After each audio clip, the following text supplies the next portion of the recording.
Hey, it's good to see you today. I hope you got a chance to track along with us this last weekend as we started our new series, Relationship Goals.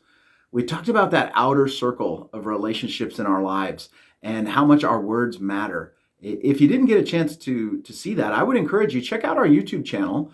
It'll be the featured series that's available right now, and like I said, it's called Outer Circle. And it was actually really encouraging to me, and I know many others said that it was really helpful to them to just see what God has to say about our relationships and what we can do and what we need to avoid to hit some of the relationship goals that we have. So if you haven't watched it, I hope that you will. I think it'll be helpful.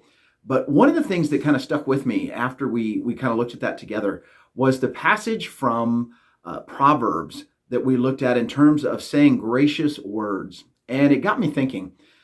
There's a prayer that I've been praying for the last probably 4 or 5 years that I have found to be really, really impactful in my life, and I want to share it with you. But before I do, I want to ask you to do me a favor. Would you help me and would you help the rest of our church family? Would you put in the comments section of this video some of the things that you have done or the prayers that you have prayed that have helped you when it comes to relationships?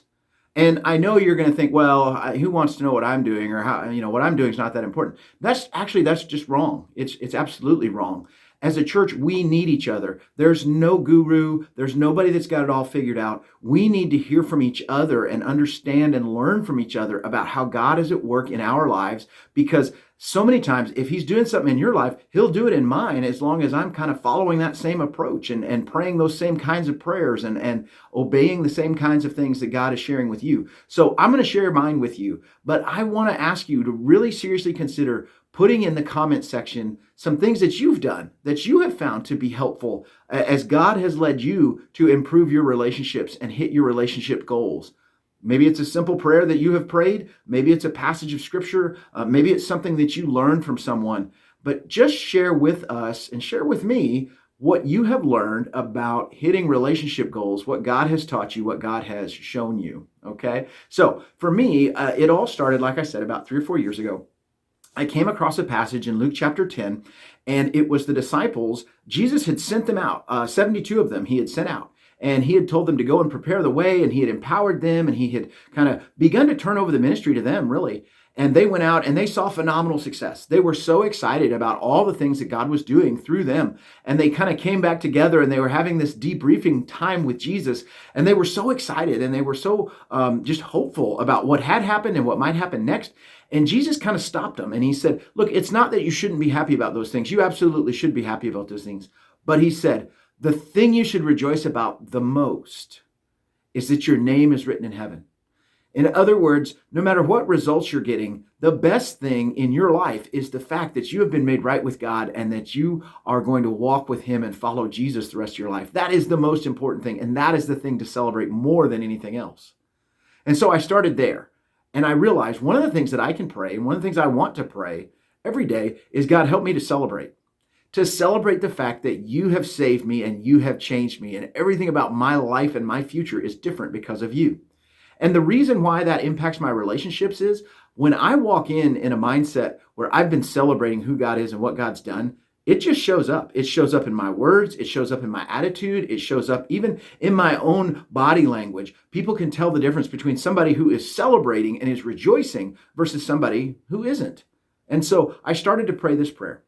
God, would you help me celebrate, to be present, and to build up? So 3 very simple phrases: to celebrate, to be present, and to build up.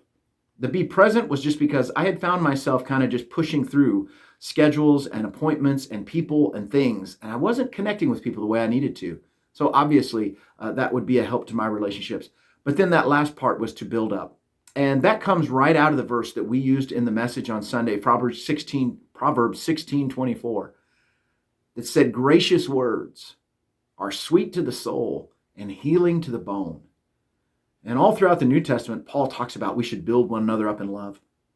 And so I wish I could say that I'm perfect at this, but I am not. I've had a long, long way to go.